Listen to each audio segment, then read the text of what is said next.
Rather than try to sell you products over social media, I am proud to say that this episode of The Quest Within is sponsored by Guild, a nonprofit based in St. Paul, Minnesota, that empowers individuals living with mental illness or experiencing long-term homelessness by helping them lead stable, fulfilling lives in the community of their choice. What I love about Guild is that they tailor all their services to their clients on an individual basis, and everything is super customized. They believe everyone is worthy of the opportunity to create a life with joy, community, safety, and shelter. They offer mental health services that cover everything from case management to intensive residential treatment services, which is an incredible alternative to hospitalization, ultimately reducing homelessness and creating stability for their clients. Through their housing support and evidence-based supportive employment services, Guild truly helps folks along their entire journey towards stability and independence. Their holistic, individually tailored approach has changed thousands of lives over the course of Guild's existence. All of these reasons are why I approached them to form a partnership, and I'm so glad that they decided to work with me to further make an impact. From here on out, I will be supporting Guild with monthly donations and also contributing 10% of my merch sales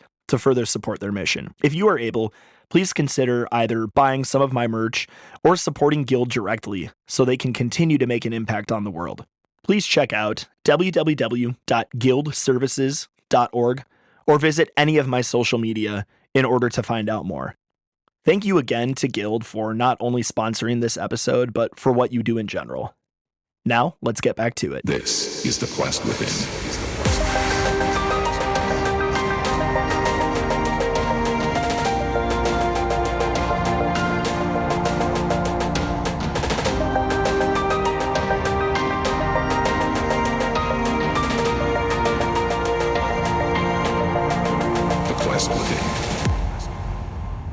Welcome to The Quest Within. I am your host, Theology. Nathan is sitting this one out again, but here in my studio, I have my lovely friend, Rachel Silberman, and we are, well, introduce yourself. Okay. Yeah. I would rather hear this out of your mouth than mine. Sure. So I'm Rachel Silberman. I am a event planner right now, trying to do my own thing. Mm-hmm. Also, I work at Inbound currently. Yep. Who knows? Swag. Yeah, right. Who knows where I'm going to be in a year? But yeah. So I'm here to talk about my mental health journey with video gaming. Perfect. Amazing. Can't wait. So what do you have for us then? Where does your mental health journey start? Yeah. So my mental health journey starts at 11 years old. Okay.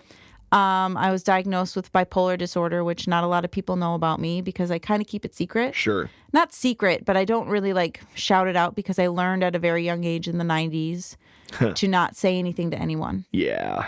The 90s were a different time. They were a different time. Here's the thing, though. It's like, I never would have known unless you had told me. That's because I had a lot of growth. Yeah, for sure. Which is incredible. Yeah. And yeah, we're going to hear all about that. I'm going to shut my mouth. No, you're good. So yeah, I was diagnosed at the age of 11. But I've had it my whole life, basically. I've had it since I was a toddler. Wow. Yeah, I mean, I was born with it. Well, people are born with it, but they don't get, quote unquote triggered until they're 18, 20, 30. Oh, okay. Interesting. There's a trigger. I didn't know that. Okay. I got re-triggered when my dad died. I bet. So I had to start. It was a mess. Yeah. But anyway, you can get re-triggered too, which I didn't know until I was 30. And I was feeling all these, I was feeling hypomanic. Mm-hmm.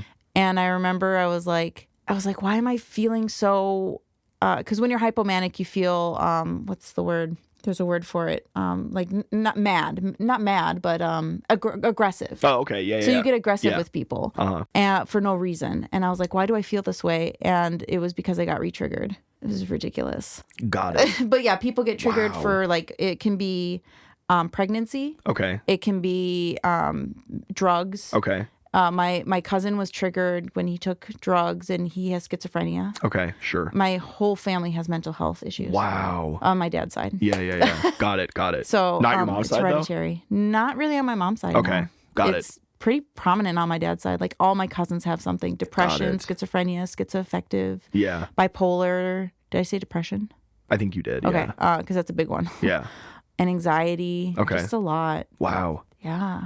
Dang. So have you guys kind of all banded together to come together as a group to help face your issues with each other? No, never. We have my brothers and I. Well, my brother. Okay, so it was unfortunate because I was in the center of attention. I was the center of attention for my parents, and so they kind of neglected my brother's mental health. Because I took up most of the time. I was the bipolar child, the wild child. And so my brother had depression. Okay. And he had, well, honestly, I think he has bipolar, just undiagnosed right now, because he has manic and depressive episodes. But my parents didn't know because they were so focused on me. So he was neglected, he holds resentment for that right now. So that's unfortunate. I'm sorry. Yeah. Yeah, that sucks. But, I mean... Have you ever tried to, like, make amends? I have. Okay. I was such a little shit. Can I swear? Hey, it's okay to admit it. Okay, right? I was a little shit to my brothers. I was very abusive, and I have apologized so many times. And they're like, no, you didn't do anything. And I'm like, do you not remember? I think they repressed their memories. Maybe they did, yeah. Because I was so terrible. Wow. Like, I did terrible things to them. I pushed Ben down concrete stairs. What? When I was a toddler. I was awful. I was an awful child. And he had like... Now, like, I would get, like, technical fouls in basketball games when I was a child because I would, like, be mad that I was losing the game and I would, like, punch people and stuff. God. Yeah, so, like, I guess I have that in common with you in a way. I don't know. Anyways, wow, that's wild. Yeah, no, it is. And, like, I would... So back to my childhood. Yeah, sure. Kind of got on a tangent, but it happens. It happens. Yeah, it's okay. Yeah. So like when I was diagnosed, my parents before the diagnosis would try different things like therapy. They would try Tai Chi. Like I would sit in a chair and then someone would do arm motions around me to try to get my chi different. Yeah. Like it was crazy what they would try to do to fix me and my emotions. And how old were you when the Tai Chi was being done 9? to you? You were 9. I was 9. I was sitting I'm sorry in a that chair. I'm laughing, but I'm just like fine. imagining it happening to you as a 9-year-old. So That's bad. wild. It didn't work, obviously. Yeah, obviously, like, but it doesn't work like that. But like, then I got diagnosed, and my mom. Well, no. So first, I was diagnosed with ADHD. And my mom's like, no, not ADHD. And then I was diagnosed with bipolar after that. Yeah. He's like, it's not ADHD, it's bipolar, because there's a lot of similarities. Sure. Yeah. And my mom's like, no, let's go back to ADHD. Let's not do bipolar. That's so, oh my gosh. I know, it was really fucked up, but like, she didn't know. She was, again, it was 90s. the 90s. It was a different time. She didn't know. Not that behavior is to be excused, of course. But we understand where it was coming from. Yeah, like there's a lot of stuff in the 90s where I'm like, that is pretty terrible, but that is the way it was. Yeah. It's not an excuse. It's weird to like say that shit because like I feel like that's what a lot of like boomers say, like it's just the way it was. It was. Yeah. Like the things you could say back then were just insane to me. I'm glad we've progressed as a society. Oh, 100%. With all that. Yeah. We had to. Much more moral, but honestly, like I would say the mid 2010s,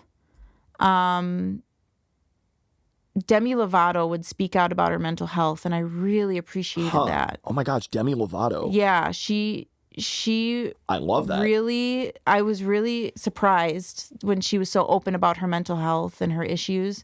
And I think I don't know if that's what started the mental health talk, but I saw a shift in society where it was okay to talk about your mental health. Yeah. And I still, since it was ingrained in me as a young child to never talk about it, I don't talk about it. Wow. I don't want to be known as the person with bipolar.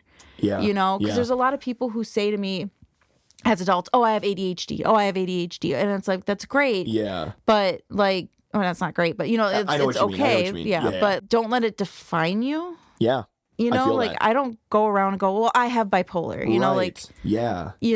that's not, I see it differently than other people do today, I think. Yeah, for sure. And I don't think there's anything wrong with that, right? No. Like if an illness becomes your entire identity, then that's all people are going to think about when they think about you is just the fact that you have this illness. And humans are much more than that stuff. I agree. Yeah. And I've never ever, like, I didn't even know you had bipolar until you told me. Would have had no clue. You know, I thought of you as just, oh yeah, Rachel, that like dope like event person. You know, like, yeah. And that's how I have known you this entire time. Until now. Just kidding. Until now. I'm still not going to associate with you. Oh yeah, my friend is bipolar. But yeah, I think there is something to be said about that, like letting it define you versus like being more than your weakness, you know? Yeah. And I think that's a really cool perspective that you have. Thank you. Yeah, I appreciate that. Yeah. Yeah, I mean, I had a roommate that just blamed everything on her having ADHD. Yeah. She's like, oh, I didn't remember because I have ADHD. And I'm like, you can't say that. I'm like, as somebody who's grown up with this, and I've learned this throughout the years, you can't always blame your mental illness for something. Yeah. I mean, sometimes, fine, you have ADHD and like you walk through a door and like you forget it. Like, I understand, it but you happens to me all the time. Yeah. Yeah. But like to say, oh, I did this because I have like, I don't know. Yeah, using it. So, like, I think what you're saying is like using it as a crutch and as an excuse to maybe even get away with stuff. Yes, that's what I'm saying. That's what I'm not saying. Yeah, yes, you are re-saying it in the way I wanted to say it originally. I'm very glad we can get there together because we're stronger together. We're stronger together. Yeah. But yeah, I know, right? It's like, yes, you do have this. And yes, we all mess up. We all fuck up as humans, right? But to use it as an excuse every single time something happens, yeah, I could see how that would be. I've never dealt with somebody doing that to me in my life, right? Of it getting to a point where it's like, oh my gosh, can you stop blaming this? You know, I've never been in that situation, so I don't know what it's like. But I can definitely empathize with where you're coming from. Right. Yeah. I mean, I just had to learn to just keep my mouth shut, basically. Yeah. I do want to tie in video gaming a little bit. Yeah, please. So we love video games here. So yeah, right. So the one thing that I'm really, really into since I got a T-shirt from Limited 2. Okay, you got a T-shirt from Limited 2. And I didn't know what it was. It said it's Neopets, but it had these like animals on it that I liked, and I went to school with it on, and one of the people were like, "Oh, you like Neopets?" And I'm like, "What's that?" She's like, "You're wearing a shirt of it." I'm like, How "Okay." do you not know? How do you not know? I was like, "I don't know." Heathen. This was like 2001. Okay. And then I got on and I was hooked for the rest of my life. Wow. To a point where, like, again, this was unknown in the early 2000s, really. Like, parents didn't understand having online friends. Yeah. Right. I didn't really have real life friends, especially in high school. I was bullied up the wazoo. Got it. It was crazy how much I had no friends because nobody wanted to be my friend because I was the bullied one. Sad. And so all my friends were on Neopets. My parents, like, I was on Neopets all the time. Yeah. And my parents didn't understand. And so they tried to get me off Neopets. Because they probably thought you were addicted to it. When in reality, you just wanted community. Exactly. Yeah. That's exactly what it was. Yeah. They thought I was addicted. And I just wanted to chat with my guildmates and do avatars and play games and chat. And God, it was a difficult time because, like, I had to go to the library, which was not far away. I had to just walk to the library and go on Neopets there. Wow. And then like, because I couldn't do it at home because my mom would be like, "You're addicted." Oh my gosh. It's addiction. Only they understood. So the first mental health panel that I gave at 2DCon, I write about this in my book as well. Some guy raised their hand and they were like, "Yo, I'm addicted to video games. It's ruining relationships in my life. It's ruining this, that, you know, my partner is about to leave me. Like, I can't hold a job because I'm so addicted." And I was like, I don't know what to say to this, but we eventually came to a place where that was the conclusion of like, oh, you are just wanting community, because he said that he feels at home when he's at 2DCon because he's with the people that he plays games online with, and he feels amazing there, right? And he also said he didn't really have any friends in his town because it was this like small town in Illinois, and he goes, yeah, if you ever drive in, get out immediately because it's terrible. Yeah. It's just like, yeah. So it is funny how an addiction to video games is often just a mask for wanting community, for wanting social interaction. And I really wish, I really, really, really, really wish people understood that more and more these days, because I mean, even today, I guarantee you your situation is happening with people, right? 100%. People don't have 100%. friends. They go online, they have friends online, but then their parents think they're addicted to video games and they try to take it away. And that's not a good thing. You got to really understand the root cause.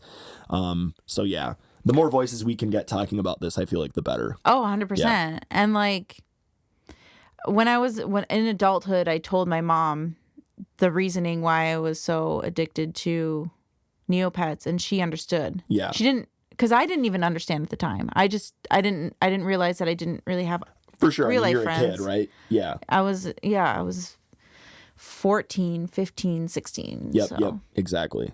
But again, that's why we have to have this discussion, right? Is so that it's like, oh, maybe that's what's going on. Just being aware that that is a possibility in life, right? Yeah. So, Yeah. I totally understand. Yeah. Yeah. Yeah. So Neopets is really big in my life. And the second thing that's really big is The Sims. Nice. The Sims is I would play 8 hours a day. I actually also have an entire chapter about The Sims. Do in my you book. really? Yeah, it's about how they use social media. And I compare that to using social media in real life. Because, you know, the Social Bunny app on The Sims 4. Yeah. Yeah, exactly. So I do a whole analysis about that and That's how amazing. social media is toxic. And it's like, Oh, oh it yeah, is. look, your Sims are addicted to Simstagram. There's a quote that I found on Reddit that I put in the chapter of this girl being like, well, I can't assume it was a girl, sorry, a person saying like, ugh, I just hate it when my Sims won't get off their phones. Like, I'm addicted to my phone, but that doesn't mean I want them to be addicted to their phones. And I was just like, it's almost like when you see it from the outside, it looks absolutely ridiculous. But anyways, I digress. Yeah. Yeah. No, that's funny. How did The Sims help you? How did it help me? It just was an escapism. That was escapism. Yeah. But they did have The Sims Online, Yeah, which for was sure. $10 a month. Oh, and my snap. dad paid for it. And then he's like, I can't pay for it anymore. And I'm like, no. Oh, I was so mad because How long did you have it? The Sims Online? Yeah. If you can remember. A year, maybe? Okay. Yeah. And then he's like, Long no enough more. to where it would be like, I get it. I get it. I Yep. lost all my friends there. Yeah, that sucks. Yeah, it does, but it was so fun. I bet. Well, you had the community. I had the community. Yeah. What kinds of things would you do that you remember? Like I've honestly never played The Sims. Yeah. gonna So, lie. this was The Sims 1. Okay. Yeah. So this was like OG. This because like I started playing because in the year 2000 when it just came out, and my friend was playing it, and I was like, "What is this game?" And she's like, "It's The Sims." So I immediately went home. I was like, "Mom, Dad, I need The Sims." Yeah. And they bought it for me, and then I just was addicted. And I remember calling my friend, and I'm like, "What's that? What's that cheat for unlimited money?" And she's like, "I don't know." And I'm like, "How do you not know? You did it when we were there." It was Rosebud. Oh, okay. I had to ask Jeeves it, like. Oh my god, I miss Ask Jeeves. Oh, that's so classic. Anyways. Yeah, but yeah, it was community, but it was also escapism because it, the Totally. online part was, and it's also part of the escapism is building a life that you want. Yeah. Like Absolutely. getting married, having kids. I mean, The Sims 1, the kids can't grow up, but Sims 2, they could grow into adulthood and then die, and then you can. But I don't like killing my Sims. Yeah, I mean that doesn't sound great. No. Yeah, no. Well, I mean, I try to, my Sims are always like, I always try to make them immortal Okay. because I can't bear them to die. Sure. But yeah, it's crazy. I think there's like this tweet where it's like, Sims is like living out your fantasy of owning a house and building it's a family. literally like MASH. Remember that game Yes, in elementary MASH. school? Yeah, exactly. Mansion, it's like the same apartment. thing. Yep. Mansion, apartment, shack house. Yeah. That's exactly what it is. Those Oh were my my gosh. 2 video games that I was most addicted to. Yeah, for sure. Yeah. And again, because you had community on them, right? Yes. I just want to emphasize that. Yeah. It's so freaking important to have community. Yeah. When you feel like you don't belong in areas, though, like that really sucks, And then finding that alternative, it's so freaking important, right? Yeah. Yeah, because honestly, not everybody's energies are gonna mesh all of the time, right? That's just the way it is. But purposefully bully people. Oh, that breaks my heart for I you. know, it was awful. I was purposefully friends with the people I saw getting bullied in school. Yeah, like my best friend Kevin would get bullied all the time, and I was like, nope, not on my watch. And I need more people like you. yeah, I mean, I wish that more people would just fight for the downtrodden. I don't know, man. I don't want to make it seem like he's this sappy person or something like that. Like he was bullied in school, right? And like I hated that. But also him and I connected over video games as well because I'd seen him get bullied and whatnot. And here's the deal. I wasn't the one that initially reached out to him. He did it to me. He sat in front of me in math class and he turned around and he was like, I bet you've never heard of Star Tropics. And I was like, who just says that? But yes, I have, my friend. I love that game. I played it as a kid. It was one of my faves. Like, come at me. Yeah, right? And instantly we became friends. Aww. It was crazy. Yeah. So like, I don't want to seem like I'm this hero or something. He reached out to me, but literally I was like, yeah, dude, like he gets bullied all the time. Like that breaks my heart. And then, I would hang out with him all the time. And I found out that like his dad had committed suicide when he was younger. And his dad really loved Zelda. Oh. Yeah, and so like that's where my friend's love of Zelda comes from, is his dad and video gaming in general, right? He would watch his dad play games as he was growing up, and yeah, and then eventually like his mom ended up dying too. So like the dude's an orphan, yeah. And it's sad, right? What has happened, but he has like his growth, his journey is one of the coolest like things I've ever seen. Like, yeah, he has autism and Asperger's, but like when I first met him, you could very much tell. And today, like again, he is such a like story of growth and progression, and I'm so proud of the guy. Yeah, I did have an influence on his life, but again, I'm not trying to like sound like a hero or something. Like, no, you're good. He's just a dope person. But yeah. But yeah, no, it breaks my heart that you were bullied like that. Not only that, my bully said to me, I'm going to bully you now. And then he did. And then I got him suspended after half a year, I think, because I couldn't take it anymore. I cried to the teacher and I said, why didn't you stop the bullying? And she's like, well, I thought you were playing around. And I said, did that look like playing? Dude, yeah. My head was down on the desk. That was not playing. Literally. So she took me to the vice principal, and the vice principal suspended them. And then the next day after he was back, he goes, I'm not going to bully you anymore. And he didn't. And then I saw him. What?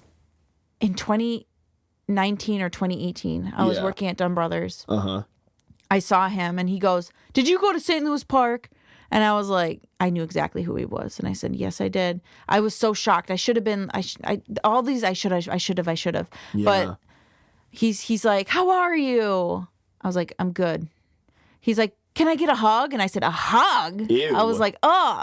And then I was like, all right, fine. And then I like half hugged him and he's like, okay, bye. But again, I should have been like, you bullied me. Yeah. Like I think he tried to repair, or maybe he forgot that he bullied me, but like.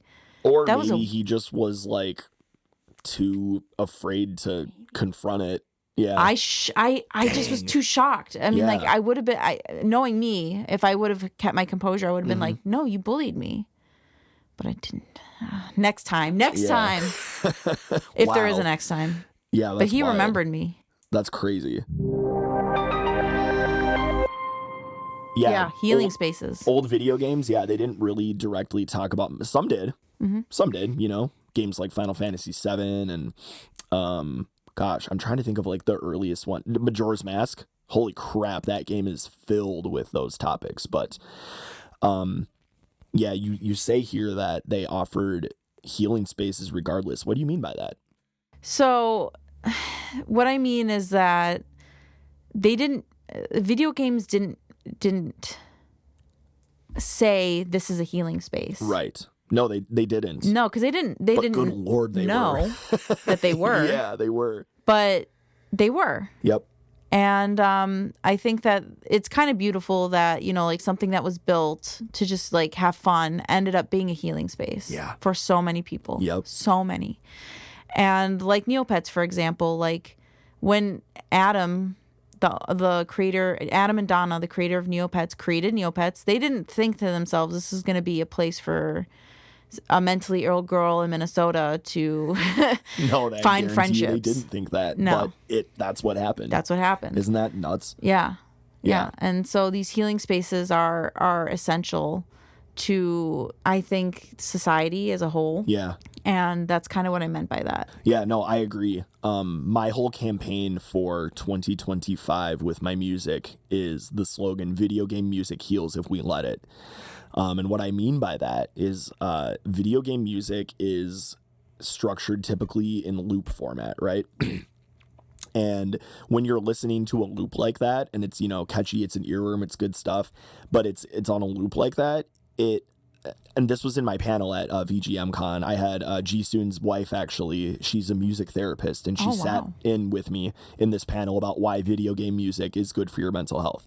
And she said that kind of loop process, right, in video game music, when it lasts for a long time, that is very effective in music therapy because it helps you process your trauma better because something is on a loop, right? And I was like, wow, that's amazing.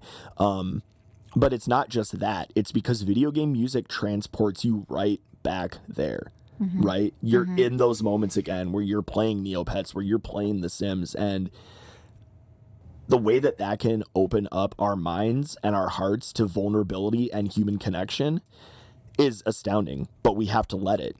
We have to let it do its magic, or work its magic, I should say, and it will heal. Yeah. Yeah, it's nuts.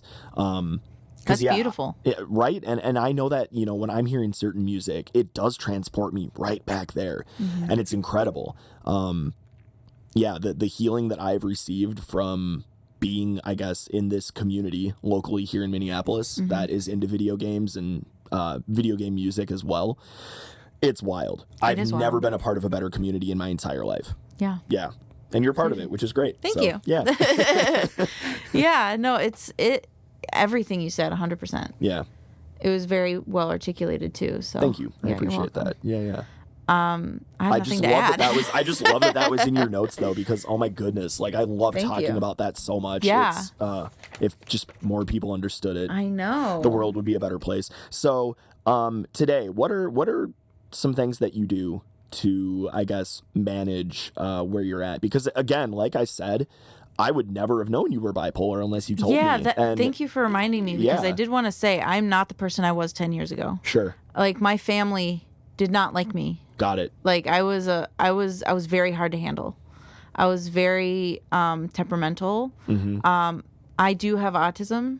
Okay. And I didn't know that. Yeah. Until a friend of mine was like, I think you're autistic. And this happened like after COVID. Yeah. Like 3 years ago. Oh, wow.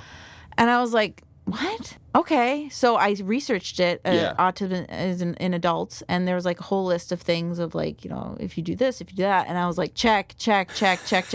And I went to my psychiatrist and I'm like, do I have this? Do I need to get tested? And he's like, testing is like $2,000. And he goes, you have it. And I'm like, why didn't you tell me this? Yeah, what in the world? This would have been so good to know. And Right. he's like, well, I didn't want you to define yourself as autistic. I didn't want you to say, oh, I'm doing this because I'm autistic. Yeah. Just like we were talking about. Just like we were earlier. talking about. And I was like, okay, but it would have been good to know. Yeah. Like I understand now why social cues are so hard for me. Yeah. Or even in the past, they were even harder. Yeah. I lacked a lot of empathy in the past. Like my dad told me, I don't think you have empathy. Like that's sociopath talk. Yeah, you would have made a great Republican. Yeah. Sorry, I had to go no, there. that's funny. Yeah, I would have. And I was like, "What are you talking about? I feel bad." And he's like, "Yeah, you feel bad, but you don't know how to show empathy." Wow. And it wasn't until I saw a Brene Brown video on sympathy versus empathy. Do you know that video I'm talking about with the goat and the bear? In my book, yeah. And I saw that video on sympathy because I said, "What's the difference between?" Because my dad said I have sympathy, but I don't have empathy. So what's the difference between them? And what really stuck out to me in that 2-3 minute video was you're trying to. I always try to fix it, but sometimes people just want me to go, "I'm so sorry." Yeah. I'm so sorry, and I'm here for you. Exactly. And that's all you say, that's all you do. Yep. And that's enough. And I'm like, that can't be right. Like, you have to fix it. Oh, so but it so is. I was at, what's it called? Caribou. I was at Caribou, and I tested out the theory. So I wasn't a manager, but I was like a shift lead, and I was shift leading at the time. Yep. And a customer called and said, I got the wrong sandwich. And I tested out the empathy theory that I saw on Brene Brown video, and I was like, that must be really hard. I was like, you got a sandwich, and it was the wrong sandwich, and you got home and you were excited, and damn, and like, you don't have your sandwich, and I'm so sorry about that. And she goes, thank you. And I was like, whoa, what is this? What is this magic? I love this story. I know. I was like, what's going on right now? Because I never got that reaction before. Yeah. And so she's like, thank you. Yes, that's exactly right. And I said, okay, I'll come on back, and I'll give you a free sandwich, and I'll give you coupons. And she's like, thank you so much. And I de-escalated the situation. And I was like, amazing. There is something to this empathy thing. Yeah. So I just practiced this was like 2017. I was 27. So this was like the later part of my life up till now that I really learned empathy. And then all of a sudden I started keeping friends, because I used to not do that.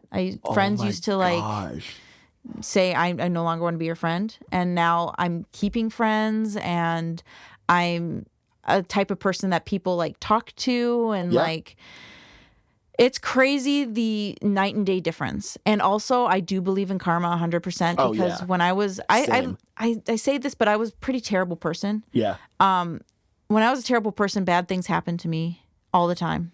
And now that I feel like I've changed a little bit, and I've gained empathy, and I can like be empathetic towards people and really know how that feels, and, you know, be that person for people, good things are happening to me. I feel like, oh my God, I love this so much. I love this so much, because I have been talking a lot about empathy lately. You know, I made that off-color joke earlier, like, you would have made a great Republican. Yeah. But like, there is this weird movement within the right wing in America right now. I don't know when this podcast is going to air, but we're recording it on April 28th, right? Yeah. We're recording this on April 28th, right? 2025. There is this weird, like, fight against having empathy. It's insane. I'm even seeing it in the people in my old life and the religious right, because I'm still friends with a lot of them on Facebook. I just want to check in once in a while and see where their heads are at, because it fascinates me. But there's literally talk going on about the sin of empathy. Are you kidding me? I know. Okay, as somebody who knows the Bible better than all of those people, I know for a fact that Jesus had compassion on people before he healed them. Okay, that is a very strong motif in the Gospels, and that makes my blood boil. The sin of empathy. Are you kidding me? Yeah. So if somebody like you, who didn't really understand what it was innately, like, I understand it very innately. Like, I can't watch horror movies because I'm too empathetic. Like, they make me literally physically sick. Like, thinking about stuff being done to other humans like that. It's awful. I don't care what they did, right? Yeah. Like, my wife was even watching The Last of Us the other day, and I like looked up from what I was doing and was watching like a person get beat, and I was like, I can't, like, this is gonna take me a couple hours to get over. Like, yeah, she stopped it immediately because she's amazing, but whatever.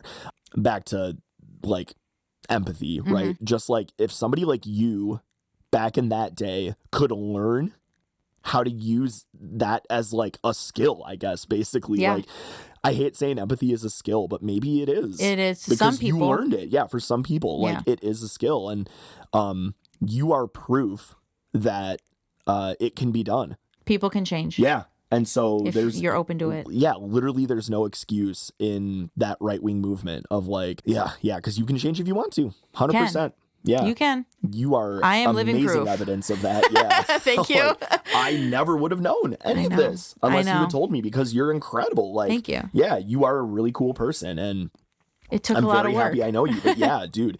And how many years of work did that take? That's a good question. So it started in like 2017. Okay. I think it took a good like 4 years of really practicing. Yeah. And really trying. And right. Thankfully, my dad saw the change before he died because he died in 2020. Okay, yeah. He was Did very he die proud from of me. COVID or? No, he died from. So he had a blood disease that turned into leukemia. It was like a rare blood disease. I'm sorry. It's bullshit. So if he didn't have that blood disease, he would still be here. Damn. I know. You've also had to deal with a lot of death. I did. Yeah. So it was my dad in 2020 and then my youngest brother in 2023. Yeah. That changed me in many different ways. Yeah. So I think about death daily now. Like in a different way. Like I knew about it before my dad and my brother, but now I think about it and I'm like, I'm not guaranteed tomorrow. Yeah. I'm literally not. Yeah. Like it's different when, and somebody said this, but it's different when someone your age passes. Yeah. Because he was 28. Yep. He was 28 years old. It was a drug overdose that we didn't know he took. Yeah. And I found his body. Oh my God. That, and then my mom was there. I was like, Aaron. And then I like looked around and I saw him laying in his bed. I said, he's dead. And my mom goes, what? And I said, he's dead. And then she drops to the ground and screams this unholy scream that I've never witnessed a human being scream before. Like it was a scream of like almost an animal. Like it was I didn't know a human could make that noise. She was gone from that from I think a good like week. Yeah. She was gone. She was on the ground holding my brother's foot, like that day was the most awful, the most traumatic day I have ever had in my entire life. He looked like Aaron. He was there for 2 days. He was there for 2 fucking days. And he had a job interview in Milwaukee on Sunday. And there's your empathy. Yep. He had a job interview on Sunday. And he didn't make, that's how we knew, is because he didn't make the flight. We called Delta, and Delta's like, he didn't make the flight. And we're like, the fuck is he? Where is he? So we went to his place. He never locks his door. I opened it up. And,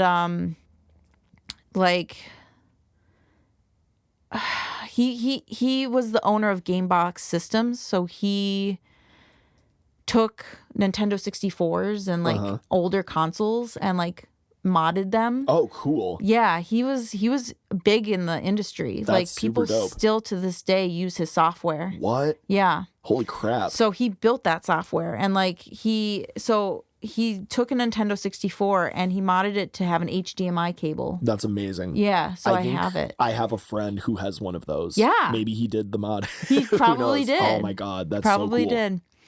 That was Aaron, and he had he was going to be a millionaire. I knew it. I knew he was going to be a millionaire.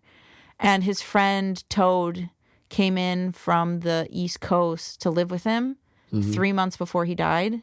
Just dropped his entire life, quit his job, went over there to help him with Gamebox. Wow. And then he died 3 months later, and and my roommate drove him back 2 days drive. I told her, I said, can you drive Toad back and I will not charge you any rent for that month? Yeah. And she's like, yeah, sure. I'm like, damn. Okay. Wow. That was so nice of her. My roommate was there for me. That's Amanda. awesome. Yeah, Amanda was really there for me. When Aaron passed, I didn't realize the community I had. And now I do, and now I'm very grateful for that community. Totally. I'm so happy that there was a community there for you, because a lot of people will experience something like that and not have a community. Yeah. So that just brings out again how important it is to have other people surround you. No matter how introverted you are, you need people. You need people. That's how it is. Yeah. So my best friend Maggie came because I texted, she's in Rochester, and I texted her. I said, something's wrong with Aaron. She said, let me know. And then when I saw Aaron, I was like, he's gone. And then she's like, I am there. And she drove. She immediately drove. That's amazing. Not only that, 2 weeks later, we went to the, what's it called? The Renaissance Festival. Yeah. And she gave me the announcement. She's like, will you be my auntie? She was pregnant at the time. And she dropped everything to be there for me while she knew she was pregnant. And that's so nice. Oh my God, that was so nice of her. She was really there for me. That's amazing. I know. She's now, after that, I also changed my healthcare directive, and she's my number one. Because it was my mom, but then I was like, yeah, there's no way. Yeah. After knowing what happened. So now it's my best friend. So, wow. Yeah. Yeah, that's intense. It was intense. It was losses. I mean, I was afraid I'd get re-triggered again. Yeah. But I wasn't, thankfully. But like, mentally, it takes a toll on you, obviously, to lose your brother. And my other brother who lives in Paris, and my mom are still... Paris? Like France? Yeah, like France. Oh, wow. Yeah, they're still... He's been living in France for like 12 years. Damn. Yeah. I was there last year. Yeah. Yeah, it was a fun time. It's good. It's good. Yeah. It's really fun. Yeah. Yeah. But they're struggling. And I kind of feel bad that I'm not struggling as much, because I feel like if they're struggling, why am I not struggling? Survivor's guilt. Yeah. A little bit. Which I understand. Maybe, and that just shows how much you've grown with being empathetic. There you go. Which I love. But also, you don't have to feel bad about that. In fact, if you're in a good place, you can be there for them. I am. You know what I'm saying? Yeah. In a better way, probably. Than you could if you were struggling as well. Right. Though there is something to be said about that, like, mutual struggle and bonding over that. But, like, yeah. It's nice to have the mental capacity to be there for somebody in the way you want to be. Right? Yeah. So it is. And I am okay being there for them. Yeah. Yeah. I'm kind of the solid rock, because I'm truthfully, I'm thriving. Me too. Yeah. I know you how know, it is. like, yeah. I don't know if I would have been, because like when Aaron passed, I also lost my job during that same week. Oh, okay. So what were you doing? Was this before Boom Island? It was before Boom Island. What did you do before Boom Island? Curious. I was working at, what's it called? Not a church, the Jewish... A synagogue. Synagogue, thank you. Why can't I think of You're the good. word? Yeah. The synagogue. So I was working at a synagogue. I'm not even Jewish, Julie. Right? Yeah, but I was working at a synagogue as a doth, as the marketing person. Oh, okay. Yeah. Got it. So, but it just wasn't working out. It wasn't a good fit. Yeah. And then Aaron passed, and then I seriously went on interviews, and I was just like dead. You know, like I was not myself, obviously. And I'm like, I cannot interview right now because I'm not myself. So it took me a month, and then I found Boom Island. Okay. Got it. Or they found me, or who knows. Yeah. But they took a chance on me, honestly. Thankfully. I mean, like, you know, I have my feelings about Boom Island. Of course, yeah. But they really took a chance on me, and that's why now I work at Inbound. If I didn't work at Boom Island, I would not have worked at Inbound. Correct. So I really appreciate that about them. That totally. I was kind of the personality hire. Yeah, no, that makes sense. According to my boss. Yeah, well, it's cool, though, that you did work at Boom Island, because, you know, obviously our paths crossed there. Truly. And, now we have a relationship, and now we've thrown some amazing events together, you know, and it's been really fun. Next is Star Wars. Yeah, dude, I can't wait. I already have so much Star Wars music from the last one I did at Boom Island. But I have to get even more, because I'm doing a Spaceballs rave the night before. That's right, you are. Yeah, which you should come to. It'd be fun. Okay, yes. Yeah, and if you need a promo code, I got you. Thank you. But yeah, like Inbound is an amazing place as well. And just because I low-key, like, you know, don't really like to go to the suburbs a lot. Yeah. Fair. It's so close to my house too. Mm-hmm. And then if I end up moving downtown, I'll be even closer. Yeah. Oh my gosh. I will literally be there all the time. Yes, you will. Yeah. Anyways, no, it's a cool character arc, if you will, if you want to put it in nerdy terms. I've really enjoyed hearing you open up and be vulnerable about your life. Yeah, totally. Is there anything else that you want to share? Yeah, let's there go. is one more thing. Boom. I want to just plug something. Plug it. My romantasy gala, Fables and Flames. Plug it. I am doing my own event, and I have a board, I have staff, you know, that's helping me. Obviously, it's not all my own, but it's a romantasy gala, November. called Fables and Flames, and you will be part of it. You're going to do I the will. ball. Oh, yeah. And the speed friending. Yep. Which is really exciting. And yeah, so if you're interested in romantasy, there's that. And then I'm doing another one. That's books, by the way, for all you people who don't fantasy know what romance. That means. Yeah. Exactly. And I'm doing another one called Case Closed Con. Joe from 2D Con is making the website now.